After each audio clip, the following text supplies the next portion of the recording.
What's up, Palczewski? So just so you guys know, Live for Life is this Friday. Just so you guys know a little bit about Live for Life, it's to help spread awareness about the rare disease community. About 1 in 10 Americans has a rare disease. There's over 7,000 of them, and only 90% of them do not have an FDA-approved treatment. And so all about uplifting athletes and Live for Life is just raising money to spread awareness and to give money towards these researchers who are help finding a cure. So you had the first pick in the draft? I did have the first pick. A little pressure, huh? No, I was not expecting it, but I was confident in my pick. Was it Isaac? Isaac Arkansas, big walk-on nation. What went into your picking Isaac? You know, linebackers always have they're very versatile. They can do it, run, whatever. I think he's a high grit guy also, so that's something that came to play. What's as important to you guys, Palcho? I mean, obviously you've done it your whole time here, save for last year. Why does this matter? It gives us more of like an outlook on life, you know, like especially when we're in this $70 million facility, like we don't know what true life is about. Like we do our workouts, after that we fight, whatever, we're done. But people who have these rare diseases, they have to do that. They have to deal with that every single minute, every single day. It's just being able to help them use our platforms as college athletes to help promote and spread awareness and hopefully work towards finding a cure for them. That means a lot. You came in here as a 17-year-old freshman. How do you view this? Is it different now, being a super senior, maybe a little different outlook than what it was your first day on the job here? Yeah, definitely. I mean, like when I first got here, like I was just having fun, you know, competing with the guys. But then as you know, I went down to Atlanta 2 years ago to really get to experience everything and see what it was truly about, and just knowing that football isn't everything. You know, this is easy. Actual life is hard, and so just being able to help these guys and help spread awareness and do that. Going on a different angle, how's your recovery going from your ACL? It's going really good. I was just really happy with how it's going. Gotcha. For somebody that hasn't gone through something like that, can you describe what the rehab is like for somebody just going through that? You know, it's hard, but I mean, our training staff does a great job, and they've getting me ready. Is it kind of a situation where you're counting the days to get out of rehab in a sense? Like, is it more monotonous, or is rehab something that you knew was going to be hard, but yet it just kind of hit you in the face? I mean, just like anything, it's going to be hard, but I just know we have the best training staff in the nation, and just being able to trust them. In terms of your recovery, did you hit any roadblocks that you kind of were happy to really overcome, and what kind of were those like for you if they existed? I mean, everything's been going really well. I'm going to go non-injury direction. You guys are, the coaching staff here has now made Illinois a priority for recruiting. You're obviously an Illinois kid. I don't know, just tell me, did you grow up with an Illinois family? Just heard from Michael, not an Illinois fan. Right. I actually didn't, I wasn't a football fan. You weren't a football I didn't really fan? know about football until I got to like middle school. That's awesome. And my brother started playing, and I didn't really know anything about college until I was like a junior in high school. But once I got here, I fell in love with the place. I was just saying, when you heard from them first, was like, of course. Like, tell me how that whole thing went. It's crazy because I couldn't play at all in junior year because I was injured, and so like I played all my senior year. I was like, all right, I guess I'll be a carpenter or something.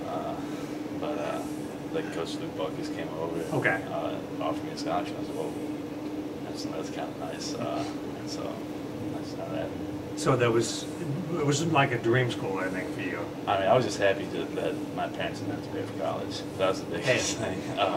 But I mean, especially once I truly like found out more about it, just realized how much of a deep history that we have and what is our state. You know, just having that pride, just being able to come here and represent. The number of kids from Illinois in recent years had been kind of dropping significantly, you know, quite a bit. Is it, in your mind, is it a good thing they're going back there, come back to Illinois? Yes, especially. I mean, if you just look at our offensive line for the last few years, right. just on position standpoint, the majority of us have been Illinois guys. Yeah. You know, last year, all of us Illinois guys, even after I got here, Julian Pearl's an Illinois guy. Right. And I mean, that's what I believe truly is Illinois guys are the grittiest dudes around. They should keep on recruiting guys like this. Do you play a little bit harder because you're from here, your family's nearby, they see you, is that a deal or not? I mean, I'm going to play hard as hell. Okay. But it definitely helps just knowing that in the stands, it's my high school coaches, my parents, they can come to every single play. All my buddies from back home, they can come and watch every single game. And should Illinois in the state be able to get the best kids? Definitely. Okay. Especially seeing this coaching staff, I truly believe it's the best in the nation. We have the greatest facility that we have, just brand new $70 million, and it's truly like the University of Illinois is a special place. Yeah, you came here without the semester, right? I mean, you, Yeah, did they talk about it when you were being recruited? It was difficult, but I mean, I just came here. I know we didn't have the nicest stuff, but I truly just came here because I know how special the place this was. You know, like I truly love the state of Illinois. I grew up in Mount Prospect, north of a suburb 5 minutes north of O'Hare, and just having that pride in our state, and just making something special out of it is what truly got me here. Last thing, when kids come through from Illinois, recruits like Curry, I did not name names, is it easy for you to sell this place? I mean, is it pretty, I mean, the easiest selling point is, there's no place like home. Okay. You can go anywhere else, but this is where you're born, this is where you grew up, and this is where you can truly represent your state well.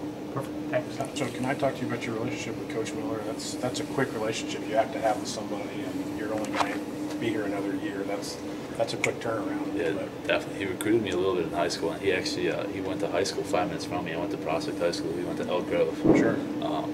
But I mean, he's a great dude. I immediately started clicking with him. Like just hanging out with him and just learning stuff from him.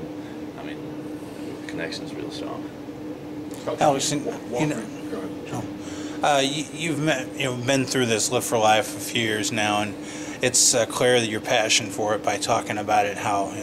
What's it mean for you, knowing that you're doing that for all the people that have the rare diseases when you make these lifts and everything? Just how much fun do you guys have doing it, and knowing that at the same time you're helping people in the process? It's so much fun, just being able to actually have a voice for someone else that might not have the platform that we do. Just knowing that every single rep or whatever we do, every single workout, even if it gets tough, we know this lift, it's not for us, it's for someone else who can't fight, or someone else who is going through a tough time. And so just being able to go through that and just knowing you're supporting someone else by doing that and raising money for them really makes me feel good. Can you walk me through what that was like in Coach Tank's office for the draft? It seems like you guys get to do a lot of things, but drafting your teammates with 9 of your friends, that seems kind of unique. What was that experience? Yeah, it was a great time. I felt like I was in an NFL draft room, just like talking about different dudes. But I mean, it was a great time just being able to draft guys, and it truly makes it fun, and it brings a lot of energy around the Live for Life. Michael had a strategy to go get guys who were good at certain things. What was your strategy in this? Mine was just high-grade guys. Just high-grade guys who just don't quit. And obviously, that's why I took Darko number 1. But that was my strategy. What did you text him when you told him he was the number 1 pick? He's ecstatic. He calls parents. It might not be the same signing bonus as Trevor. Is August 28th too far away or not? Is that not soon enough for you? Are you ready to go, or is it too far away for you? How do you feel about it again? That's the question for Coach. Okay. No. No, but just for you, just think about playing football here. Feeling good. Is there a particular event that you feel like your team will excel in, or do you not want to give that away? I don't know. There's a few events. I mean, I'm confident.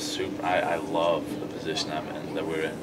But I feel like the 225 bench is going to be real good. Like myself, Jerry Sadi, Rod Perry, Seth Coleman, and Shuman Cooper is also a beast on the bench press.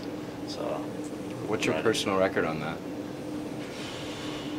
I think I hit 26 a few months, like 2 or 3 months ago. Will you top it? Hope so. Who's your late round sleeper on your team? Late round sleeper, I got a few. Christian Boback, high grade guy, Zach Barlev, looking real good. A lot of guys. Yeah. I think that's where I made my draft. The first few rounds, that's easy. It's the last few rounds where you make the game. Thanks, Matt. Exactly. Thanks, like a true GM.